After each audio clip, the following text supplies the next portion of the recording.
목요일에 또 저희를 예배 가운데 불러주시고 하나님을 찬양하고 또 말씀을 듣게 하셔서 감사합니다.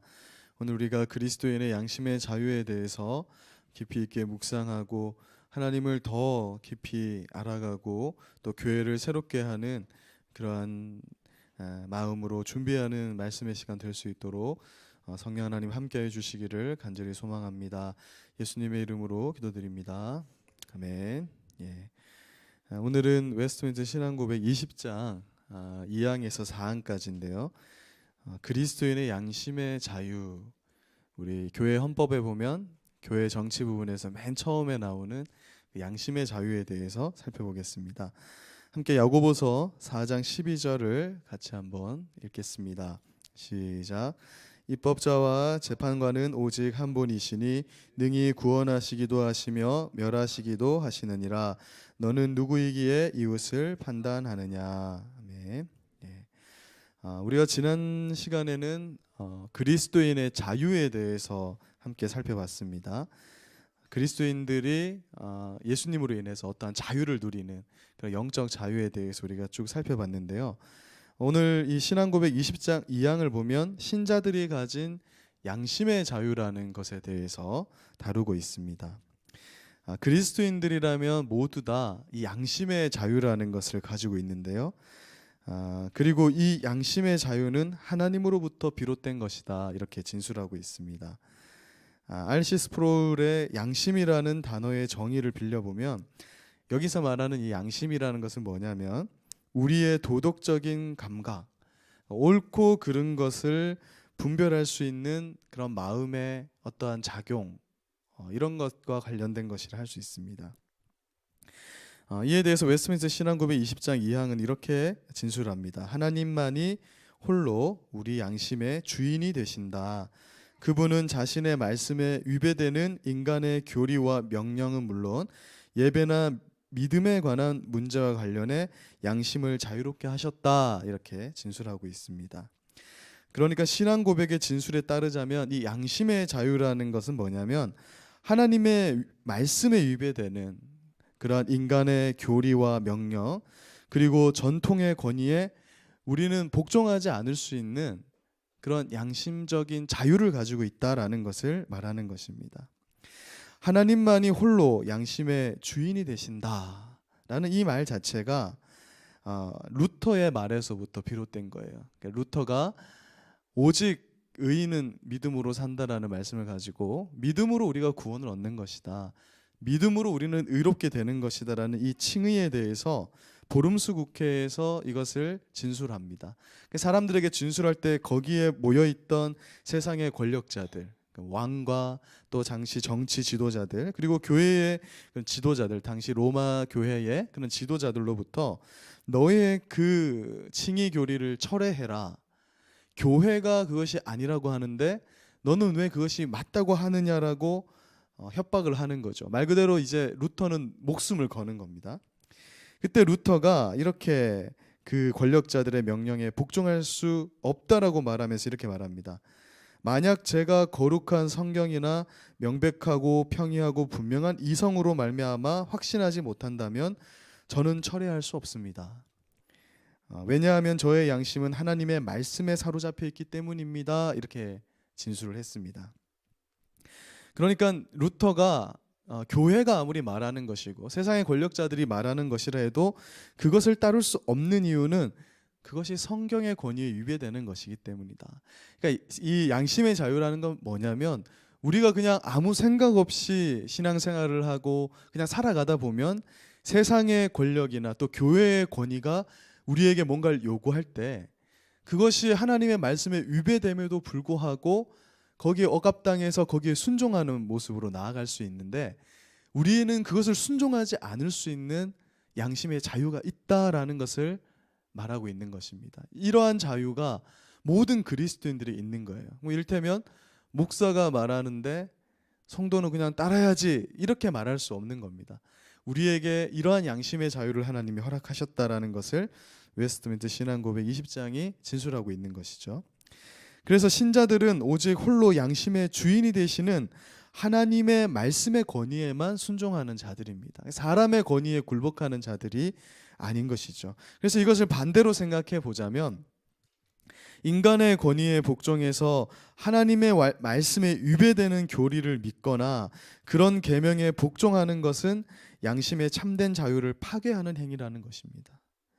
신자들은 국가의 통치자들, 또 교회의 지도자들, 또 부모님, 또 남편, 교사 이런 어떤 상위 권력자들에게 무조건 신뢰와 맹목적인 그런 절대적인 복종을 요구하는 것으로부터 양심의 자유를 가지고 있다라는 거예요. 오직 신자들의 복종의 대상은 하나님이시다 이렇게 말합니다. 예를 들면 성경에서는 부모를 공경하라고 말하지만 그 부모님이 너 하나님 믿지 마라고 이렇게 요구할 때 하나님이 무조건 부모님께 순종하라 하셨으니까 그럼 나는 교회를 안 다녀야지라고 할 수 없다라는 거예요. 하나님의 권위 문제에 있어서는 그것에 저항할 수 있는 자유가 그리스도인들에게 있고 그러한 저항 정신으로 종교개혁이 이루어지게 됐다라는 것입니다. 실제 역사 속에서 이 양심의 자유는 세상의 통치자들 그리고 교회의 지도자들에 의해서 자주 침해를 받아왔습니다. 로마 가톨릭 교회는 하나님의 말씀보다 교회의 권위를 우위에 두거든요. 그래서 말씀이 중요한 것이 아니라 그 말씀을 해석하는 교회가 더 위에 있기 때문에 신자들에게 교회가 요구하는 부당한 요구를 복종시키게 하는 그런 잘못을 저질렀다는 것이죠. 그래서 성경에서는 근거를 찾을 수 없는 수많은 교리들과 전통들을 만들어내고 신자들에게 그것을 강요했습니다. 그렇지만 사람 중에 하나님께서 허락하신 이 양심의 자유를 침해할 수 있는 사람은 아무도 없다라는 거예요. 사람에게 신앙과 관련된 모든 것을 요구하실 수 있는 분은 오직 하나님뿐이라는 것입니다. 예를 들어서 국가의 통치자들이 나에게 합당한 법을 지켜라 이렇게 명령합니다. 빨간불에는 가지 말아라 이런 걸 요구할 수 있죠. 그러니까 교통법규부터 시작해서 살인하지 말라. 그러니까 하나님의 법과도 일맥상통하지만 살인하면 감옥에 가게 되는 것.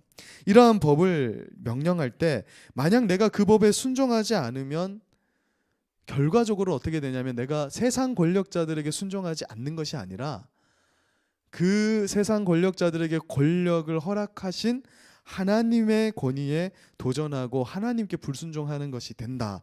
이렇게 말하는 것입니다. 그러니까 통치자들의 합당한 법에 순종하라고 요구하신 분 자체가 하나님이기 때문에 우리는 무엇에 근거해서 그러면 나라의 법도 지키고 지방의 법도 지키고 또 교회의 법도 지키냐면 하나님께 순종하는 그런 마음으로 그러한 일을 하게 된다. 이렇게 말씀을 하고 있는 것이죠. 나의 양심의 주권을 갖고 있는 사람은 세상의 통치자들이 아니고 교회의 지도자들도 아니고 또 부모님들도 아니고 남편이 아닙니다. 그러니까 우리에게 주어진 권위에 복종하라고 요구하실 수 있는 유일한 분은 오직 하나님이시다라는 것이죠. 그래서 야고보서 4장 12절에서 말씀하고 있는 것처럼 입법자와 재판장은 오직 한 분이시니 능히 구원하시기도 하시며 멸하시기도 하시는 하나님밖에는 없다라는 것입니다. 즉 양심의 자유에 따르면 신앙의 문제에 관한 판단은 개인의 권한에 있다라는 거예요. 이것을 교회가 요구할 수 없는 겁니다. 상위 권력자가 그것을 요구할 수 없는 거예요. 모든 신자가 그러한 권한을 행사할 권리가 있다. 웨스트민스터 신앙고백 20장 2항에서 말하고 있는 양심의 자유라는 게 바로 이런 것입니다. 그러므로 신자는 먼저 모든 신앙의 문제에 대해서 또는 교회의 전통 또 교리에 대해서 그러한 것들을 다 이 무한 잣대인 성경에 우리가 비춰서 살피고 판단해 봐야 되는 거예요. 교회에서 지금 이렇게 하고 있는 것이 우리 부서에서 이렇게 하고 있는 것이 과연 성경적인가? 왜냐하면 변질된 이 우리의 양심의 판단으로서 그러니까 성경의 도움 없이는 우리는 우리의 이 양심의 판단을 신뢰할 수 없기 때문에 그런 것입니다. 무엇보다 신자들은 이러한 일을 멈춰서는 안 되고 계속해서 이러한 작업을 해 나가야 됩니다.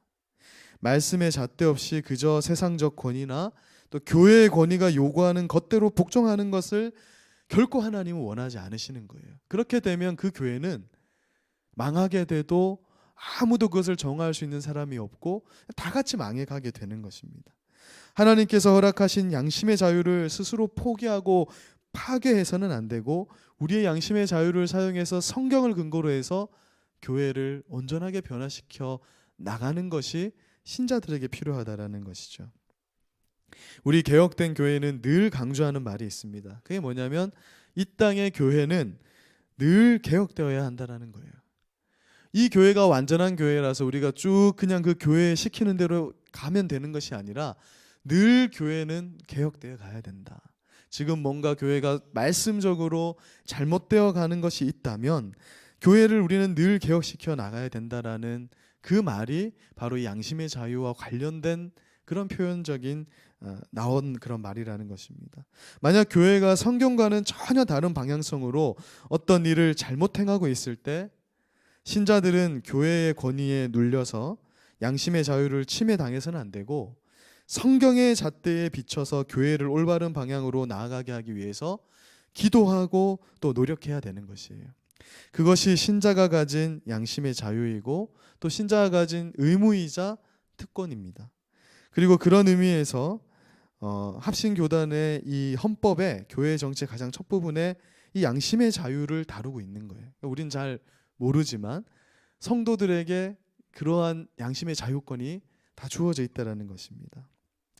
여러분, 이단 교회들이 왜 이런 비성경적인 이단 교리를 가지게 되었는가? 그러니까 처음부터 아예 우리는 이단이다 시작한 교회는 뭐 그건 어쩔 수 없는 것이지만 처음엔 안 그랬는데 변질된 교회들이 있거든요. 그런데 그 교회가 왜 이단 교리로 가게 됐는가를 생각해 볼 때 그곳에 속한 그 신자들에게 일정한 책임이 있다라는 것을 우리는 생각해 볼 수 있습니다. 분명 어떠한 교리가 잘못되어 가고 있었을 것인데 거기에 속한 사람들이 성경의 잣대로 그것을 비춰보지 못하고 그것을 바꾸고자 양심의 자유권을 가지고 저항하지 못하고 그냥 그대로 교회와 지도자들의 권위를 하나님이 주신 말씀의 권위보다 우위에 두게 되었기 때문에 잘못된 교회로 가게 됩니다. 그래서 모든 이단 교회는 결국에는 교주를 신봉하는 행태로 나아가게 되는 거예요. 구원파든 신천지든 하나님의 교회든 결국은 특정 교주를 향해서 그 신앙이 기결되게 되는 것을 보게 되는 것입니다. 그래서 로마서 14장 23절에서는 믿음으로 행하지 않는 것이나 하나님이 보시기에 적법한 의무라는 확신 없이 행하는 모든 것이 죄다. 우리가 그냥 아무 생각 없이 교회에서 늘 해왔던 거니까 하는 그 모든 것, 만약에 우리가 그것이 하나님 보시기에 이건 적법한 것이다라는 그런 믿음 없이 행하는 건 다 죄라고 성경에서 말씀하고 있는 거예요.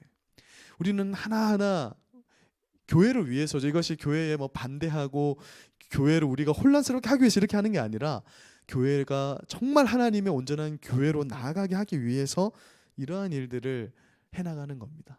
목사님만 하는 것이 아니고 교역자들만 해나가는 것이 아니고 모든 신자들에게 이러한 양심의 자유권이 있다라는 것이죠. 또한 신자는 합법적인 권위를 가진 상급자가 하나님의 말씀에 어긋나는 것이나 또 믿음과 예배에 관한 문제에 대해서 복종을 강요할 때 그 명령을 따르지 않을 수 있는 양심의 자유권도 가지고 있습니다. 오히려 우리는 하나님의 말씀에 어긋나는 일에 있어서는 적극적으로 저항해야 됩니다.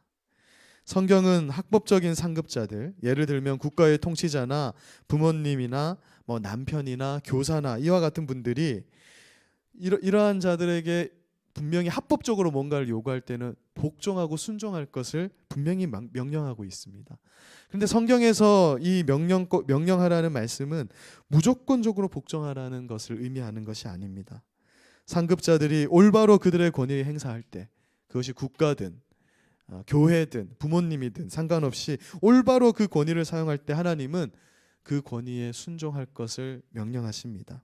그러나 그들이 원하는 것, 그들이 요구하는 것이 하나님의 권위에 상충될 때, 뭐 교회를 나가지 마라, 기도하지 마라, 교회가 예배 드릴 것을 국가가 만약에 뭐 반대한다, 이러한 일이 있을 때 국가가 하는 거니까 무조건 순종해야 되나? 우리는 이렇게 나아가는 것이 아니라 적극적으로 저항할 수 있는 양심의 자유권을 가지고 있다라는 거예요. 그래서 사도행전 5장 29절에서는 이렇게 말씀하죠. 사람보다 하나님께 순종하는 것이 마땅하다. 예수에 대해서 자꾸 사도들이 전하니까 유대인들이 너희 그렇게 하지 마라. 종교 지도자들이 모여서 너희 예수를 전하지 마라. 그렇게 요구를 할 때 사도들은 목숨을 걸고 자신의 자유권을 말하는 거예요. 사람보다 하나님께 순종하는 것이 마땅하다. 그러니까 이러한 마음이 정말 이 시대의 성도들에게 필요한 마음가짐이라는 것이죠. 그러면서 웨스트민스터 신앙고백 20장 3항과 4항은 그럼에도 불구하고 율법에 나타난 하나님의 권위와 정부나 교회의 권위에 의거해서 이 우리의 양심의 자유를 남용해서는 안 된다라고 말합니다. 그럼 막 교회에 잘못이 있으면 그냥 잘못이 없는데도 무조건 반항하고 저항하고 이렇게 되어서는 안 된다라는 것이죠. 즉 그리스도인이 가진 자유와 양심의 자유를 방종해서는 안 된다라고 하면서 이 자유에 대해서 마무리를 하는데요.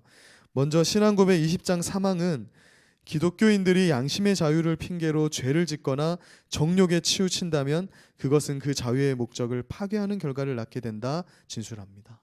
그러니까 우리가 기독교인이 이제 자유로우니까 죄에서 마음껏 죄를 짓고 방종해서는 안 된다라고 말씀하는 거죠.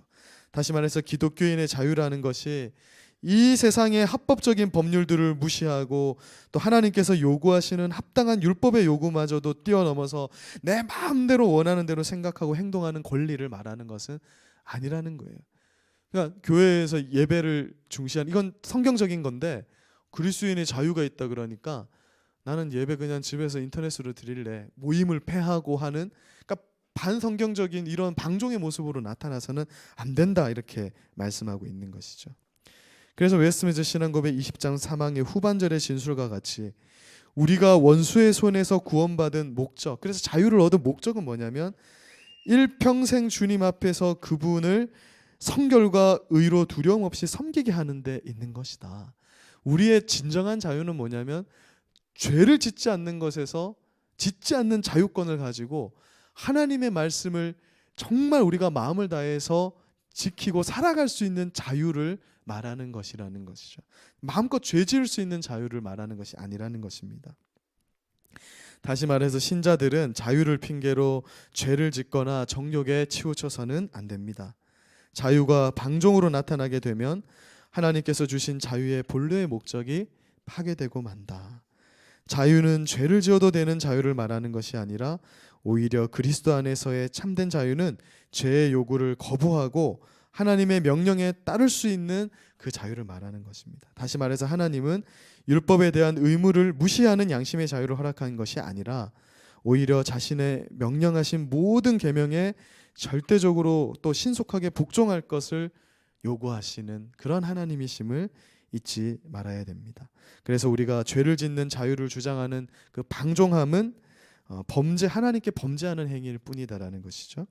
그리고 마지막으로 웨스트민스터 신앙고백 20장 4항은 정부나 교회의 권위에 대해서도 우리의 양심의 자유를 남용해서는 안 된다 이렇게 말씀합니다. 그리스도인의 양심의 자유는 정부나 교회의 권위에 무조건적으로 대항하라는 것을 의미하는 게 아니라 하나님은 사람들이 이 정부의 통치 아래에서 온전한 삶을 영위할 수 있도록 하셨고 또 교회의 통치 아래에서 온전한 신앙을 누릴 수 있도록 하셨기 때문에 기본적으로 우리는 국가의 통치와 교회의 통치에 따라야 한다라는 것을 말하고 있습니다. 그래서 우리는 성경의 가르침대로 국가의 통치자들이 바르게 설 수 있도록 기도해야 하고 또 나라를 위해서 기도하는 일을 게을리해서는 안 되는 것입니다.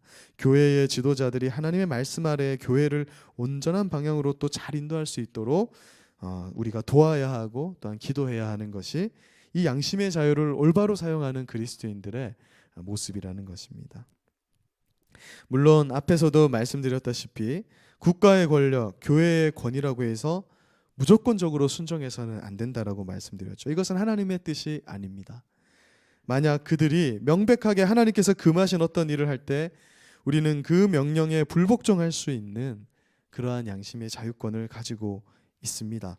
그러나 기본적으로는 하나님께서 그들에게 권위를 허락하신 것도 하나님의 뜻이고 하나님의 계획 속에 있는 것이기 때문에 우리가 그들을 사랑하고 또 그들을 위해서 기도하고 그들의 통치에 따르는 것은 이제 마땅한 것이다라고 말하면서 웨스트민스터 신앙고백 20장을 마무리하고 있는 것입니다.